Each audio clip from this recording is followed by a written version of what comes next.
শেরপুরের নকলায় ধর্ষণকারীদের দ্রুত গ্রেপ্তার ও সর্বোচ্চ শাস্তি ফাঁসির দাবিতে মানববন্ধন অনুষ্ঠিত হয়েছে। সোমবার সকালে পুরাতন সিনেমা হল মোড়ে উপজেলা ছাত্রদলের আয়োজনে এ মানববন্ধন অনুষ্ঠিত হয়। এ মানববন্ধনে উপজেলা ছাত্রদলের আহ্বায়ক রাসেল সরকার সহ বিভিন্ন শিক্ষা প্রতিষ্ঠানের শিক্ষক, শিক্ষার্থী, রাজনৈতিক ব্যক্তি, বিভিন্ন পেশাজীবীরা অংশগ্রহণ করেন। উল্লেখ্য, ২১শে ফেব্রুয়ারি সন্ধ্যায় অনুমান ৭টার দিকে উপজেলার পাঠাকাটা ইউনিয়নের পাঠাকাটা উত্তরপাড়া এলাকায় পূর্ব টালকি দাখিল মাদ্রাসার ৫ম শ্রেণীর শিক্ষার্থী নিজ বাড়ি থেকে পাশেই তার দাদির বাড়িতে রাতের বেলা থাকতে যান। কিছুক্ষণ পরে তার দাদির বাড়িতে যাননি বলে জানতে পেরে পরিবারের লোকজন আশেপাশে খোঁজাখুঁজি করতে থাকে।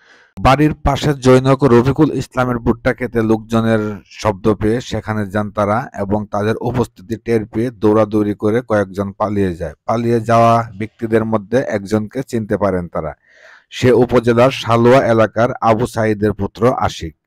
সেখানে অচেতন অবস্থায় দেখতে পান শিক্ষার্থীকে। সেখান থেকে উদ্ধার করে নকলা উপজেলা স্বাস্থ্য কমপ্লেক্সে নিয়ে আসলে কর্তব্যরত চিকিৎসক উন্নত চিকিৎসার জন্য ময়মনসিংহ মেডিকেল কলেজ হাসপাতালে প্রেরণ করেন। এ ব্যাপারে নকলা থানা পুলিশ ধর্ষক আশিককে গত রোববার দুপুরে গ্রেপ্তার করে। সর্বোপরি বলবো, এই আশিকের ফাঁসি যতদিন না পর্যন্ত হবে ততদিন পর্যন্ত আমরা এটা লক্ষ্য রাখবো যাতে তার সর্বোচ্চ শাস্তি হয় আইন আদালতের মাধ্যমে। আমরা কারো বিচার করার মালিক না, বিচার করার মালিক কে?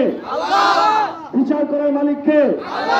একটা কথা মনে রাখবেন, আদালত যাতে বিচার সুষ্ঠুভাবে তদন্ত করে যাতে তার সুষ্ঠু বিচার হয়, সেই দর্শিতা মেয়েটা যেন তার পূর্ণাঙ্গ বিচারটা পায়, সেই দাবিতে আজকের এই মানববন্ধন।